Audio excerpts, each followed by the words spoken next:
Осы жерде мінекей пайғамбарымызға көптеген адамдар келіп көңіл айтып жатады.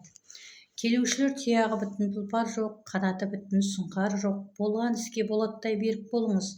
Ибраимжанның ендігі мекені жұмақ болсын, мінгені шырақ болсын, мінгені бірақ болсын, маңайы маздаған шырақ болсын, ұзақ сапары ұлағатты болсын, жақсы адамның өлген күні болмайды, туылған күні болады деген, жаны пейіште болсын деп көңіл айтады.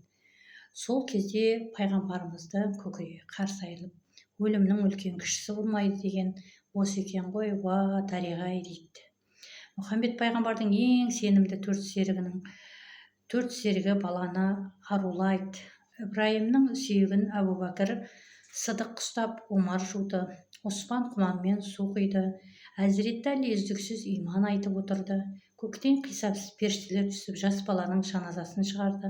Олар Ибраимді жібек тонымен орап, жұмаққа алып кетті.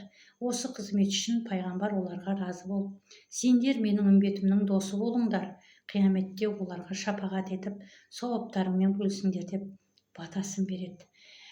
Енді бұндай бір оқиғаны осылай сараптай келе айтатын болсақ, әркім өз басынан айтады ғой. Менің де басымнан өткен оқиғамда әкемнің 11 баласы болады. Оның 7-еуі ұл, 4-еуі қыз. Сол 7 ұлы ер жетіп, бой жетіп, енді қызмет қылып, сондай білімді болып, қолдарына диплом алып, әкесіне қызмет ете бастағанда шетінен көз тиіп қайтады да барлық баласы, жауырындары қарайып.